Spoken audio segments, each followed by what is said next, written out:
bonjour. Donc, à l'occasion de la journée mondiale de la prématurité qui aura lieu le 17 novembre, il est important de rappeler certaines notions capitales sur la menace d'accouchement prématuré.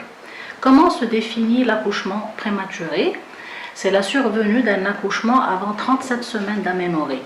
Et on parle de grande prématurité lorsqu'elle survient avant 32 semaines d'aménorrhée. Cette situation complique pratiquement 5 à 10% des grossesses et peut avoir des répercussions graves, voire même mortelles. D'abord, quelles sont les causes qui peuvent occasionner cet accouchement prématuré? On distingue principalement des causes soit maternelles, soit fœtales, soit accidentelles.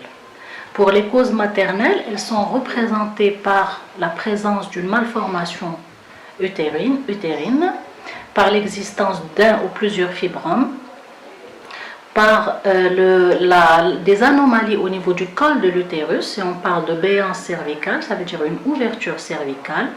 Il existe aussi l'anémie, le diabète, l'hypertension artérielle qu'on appelle également une prééclampsie au cours de la grossesse, les hémorragies. Toutes ces causes peuvent provoquer un accouchement prématuré, et aussi, ce qui est très important, les infections, notamment urinaires et cervico-vaginales.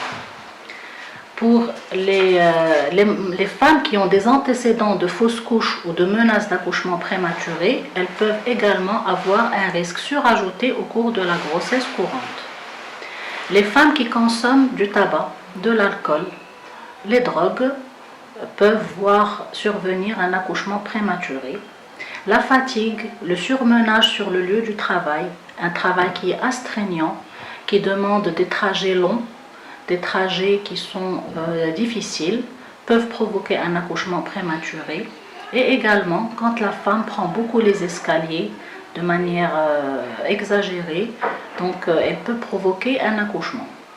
On a également incriminé l'âge jeune chez les mamans, notamment celles qui font moins de 18 ans, ou encore celles qui sont âgées au-delà de 35-36 ans peuvent avoir un accouchement prématuré. Concernant les causes fœtales, elles sont dominées pratiquement par toutes les causes qui peuvent entraîner une surdistension utérine, notamment un gros bébé, une grossesse gémellaire ou multiple, un liquide amniotique qui est en quantité très exagérée, font que l'utérus commence à se contracter. Au contraire, les retards de croissance intra-utérins, les placentas bas insérés, dit placenta préviens, les ruptures prématurées des membranes sont également des causes fœtales d'accouchement prématuré. Maintenant, qu'en est-il des accouchements prématurés d'origine accidentelle?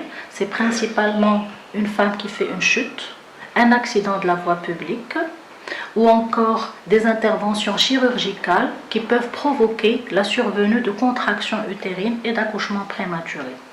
Pour les causes provoquées, c'est principalement lorsque le médecin est amené à faire un sauvetage maternel et fœtal avant terme pour une cause précitée.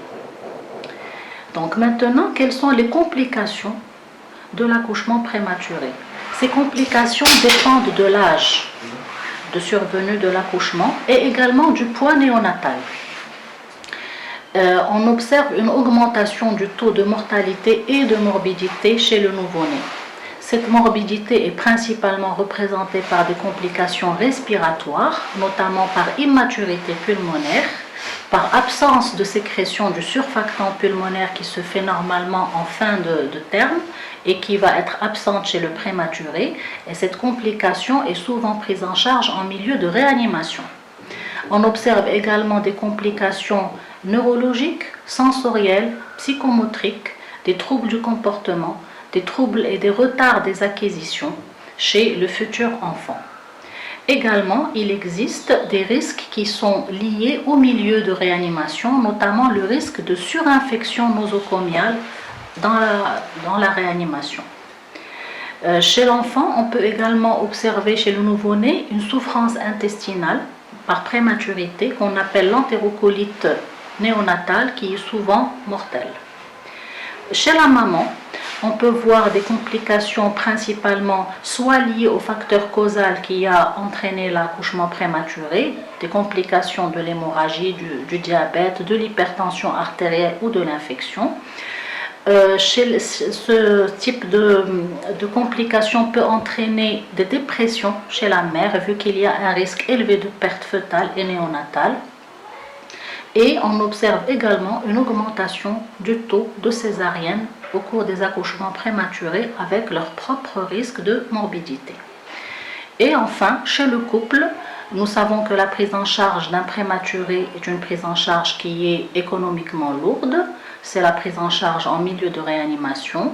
C'est l'accompagnement du futur enfant pour ses acquisitions et son apprentissage, notamment pour la psychomotricité, pour le langage, pour toute la croissance néonatale et chez le futur enfant qui est lourde et qui coûte cher pour le couple. Que peut-on donner comme conseil chez la femme enceinte? Le principal conseil va passer par un bon suivi régulier de la grossesse. Pourquoi? Parce que ce suivi va nous permettre de dépister toutes les causes précitées pour pouvoir les traiter au bon moment avant d'entraîner une menace d'accouchement prématuré. Il faut dépister également les anomalies au niveau du col par la mesure de la longueur cervicale qui va être bien traitée au bon moment afin de ne pas engendrer un accouchement prématuré. On conseillera beaucoup de repos à la femme enceinte, une bonne hygiène diététique et alimentaire, l'arrêt des toxiques si la femme est consommatrice de tabac, d'alcool ou de drogue.